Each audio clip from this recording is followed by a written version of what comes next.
Read the disclaimer. Doofus. And please contact us through this email address with questions or fan art. Your support is appreciated.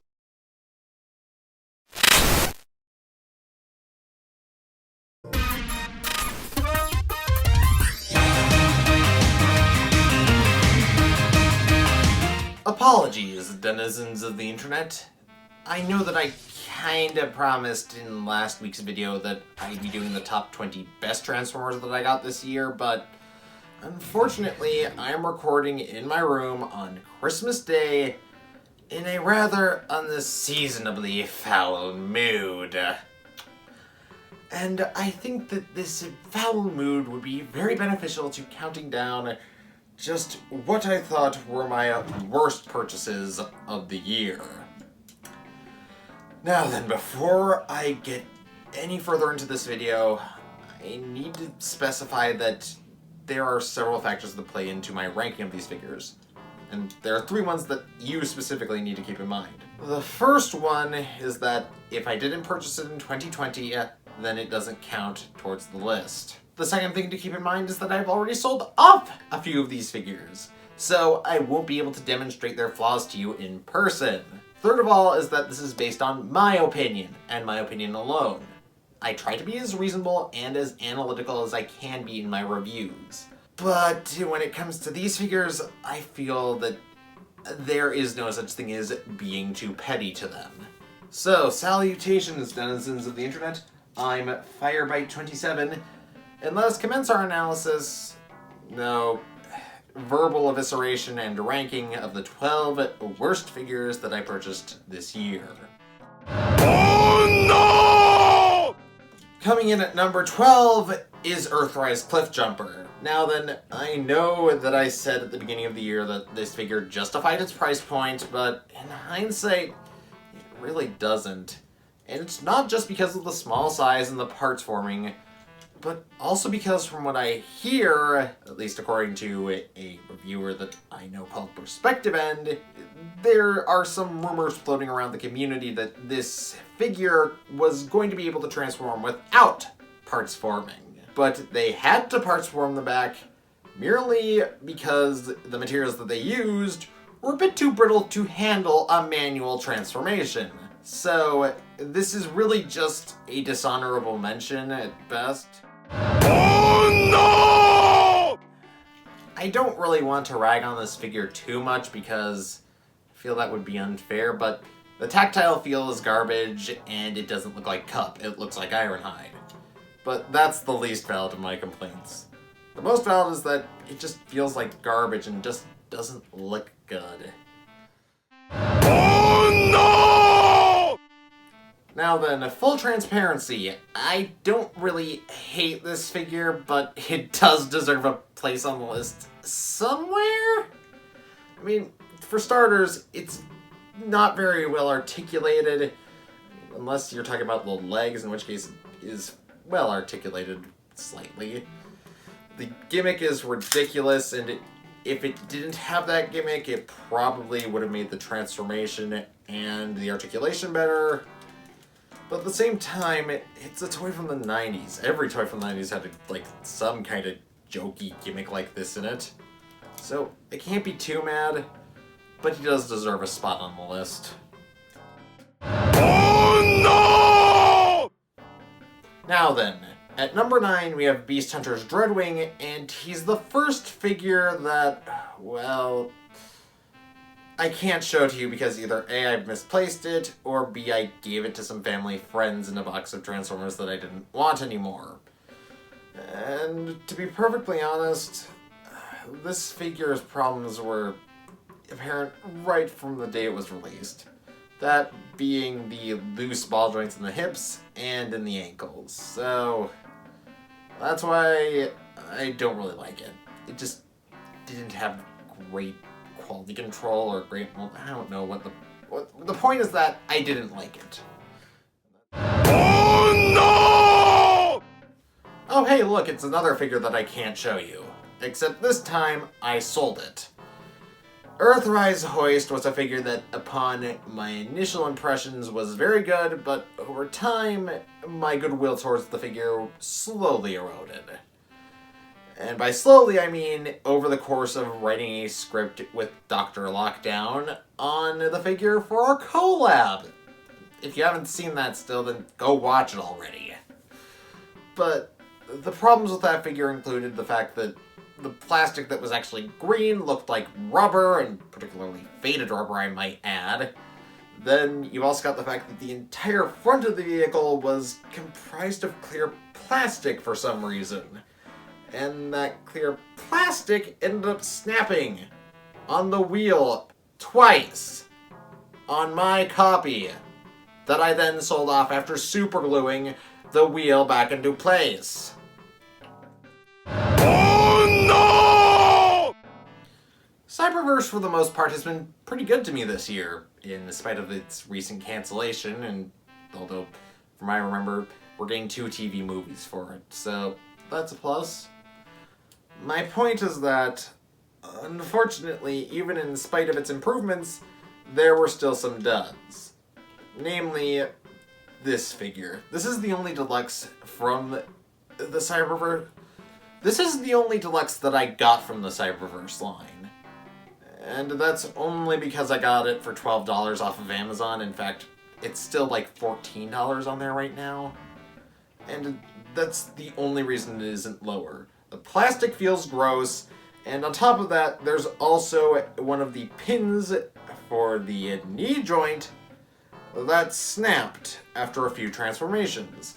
Now, plastic snapping, that's understandable, but the actual metal pins that are used to hold the figure together, that's just, wow. That instantaneously makes it worthy of being on this list, in my mind. Oh no! At number 6, we have Energon Perceptor. Look, for the most part, I kind of expected him to suck because he's made of minicons. And minicons, as far as I can tell, are a bit notorious for being terrible. My point is that this figure is poorly proportioned and poorly articulated, on top of having a pretty ugly color scheme, if I'm being completely honest. The only reason he doesn't score lower is because, well, it was from a bit early in the franchise, so I feel that being a bit kinder to it is warranted. But still, skip it. Oh no! Okay, this is yet another figure that I've already sold off, but this time I have a bit of an interesting story to tell with it. Skullcruncher was a figure that I bought by trading in a bunch of figures to that collectible store that I also bought Cybertron Crumple Zone and Energon Perceptor from. And the reason I bought him was because I actually wanted to do a review on him. You'll remember me saying that I can't do a redux of my episode on Titan's Return Croc because I'm missing one of the little claw flaps for him. So I was really happy and thought it would be really clever to get that and redo the review with that figure because I hadn't reviewed it technically. Only to find that, well, Skullgrin really stinks, and, well, he's got loose knees and also loose ball joints in his hips, so I'm glad I sold that off. And I'm sorry for sheer number of figures in this list that I've already sold off. It's just my financials. Let's move on to the next entry. Oh no! Coming in at number 4, we have RID 2015 Steeljaw. Now then, despite what you might believe, Steeljaw is one of the only good parts of the RID 2015 show. Don't at me. But regardless of the show's flaws, I really enjoyed Steeljaw in the show. I thought he was one of the best things about it. Problem is, the warrior class figure that they released to coincide with the show was utter trash, in that it can't stand on its own. So, you can see why I'm a bit eager to sell this off on eBay. And I'm sorry to whoever buys it from me. Oh no! Now then, if you want a rundown of all the reasons why this figure is on this list, go and watch my review of it. I don't really feel like explaining them all again. But in addition to the ones I already listed, there is one glaring reason why this figure is ranked as low as it is. And that is because Hasbro had an opportunity to fix all the problems I had with this figure. They had an opportunity to fix the loose knee. They had an opportunity to fix the fact that, well, this ankle won't tab in. They also had a chance to fix the fact that when you press this figure's head all the way down, it gets tabbed in way too much, and you need way too much force in order to pull it out. And the fact that I nearly broke this figure trying to pull that out. They had every chance they needed to fix this with the G2 recolor. And they just didn't! Oh no! Number 2 is an extremely unsurprising entry, Netflix Chromia.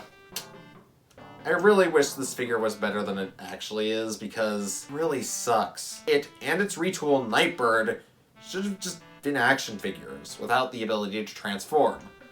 That, or go the completely other direction and give us a, I don't know, good fembot figure for once, because the backpack, it sucks. The kibble on the backs of the legs sucks. The kibble on the side of the arm sucks.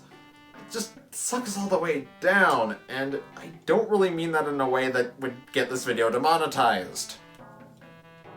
Oh no! Boy, do I have some beef with this piece of shit. And to add to the fact that I've already got, like, at least a third of the list missing, this figure, I've already missed the core piece to it. Nemesis Hot Rod, I'm not sure where he went. But it's not like he's gonna save this figure, because even though he's the best component of Rodimus Unicronus, he's still not great. For starters, on the list of reasons why this figure sucks, the ankles are way too loose. Second reason, I broke a piece of it, and now that means I can't even sell it on eBay. Third of all, stickers. Need I say any more about these? They suck. Then, on top of that, we've also got terrible transformation. A lot of panel forming that really wasn't necessary. Like, seriously, you couldn't have found a way to maybe engineer the legs to fold in with. Point is that it's flawed. And normally that would just be enough for it to not be on either list. But the reason it's on the worst list, and also number 1, is that people have deceived themselves into liking it. And normally, I wouldn't say that you enjoying a shitty figure, or particularly a figure that I don't like, is unjustified, but in this case, people are hyping up this figure solely on the evolution gimmick and the fact that it's technically a reference to Shattered Glass. And when I told Silver about the fact that I didn't like the figure, he disagreed with me over the gimmick, and also the fact that, quote-unquote, this figure walked so that the Shattered Glass 2-pack could run. Don't settle for cut-rate figures merely because they are the first of their kind. Don't settle for media that sucks because it's the first of its kind. It is never, nothing, ever is exempt from criticism. And with that long-winded rant out of the way, this is Firebite27 over and out. And I hope you'll learn something from all of my angry ranting in this episode. Also, stay tuned for my positive video next time. See ya!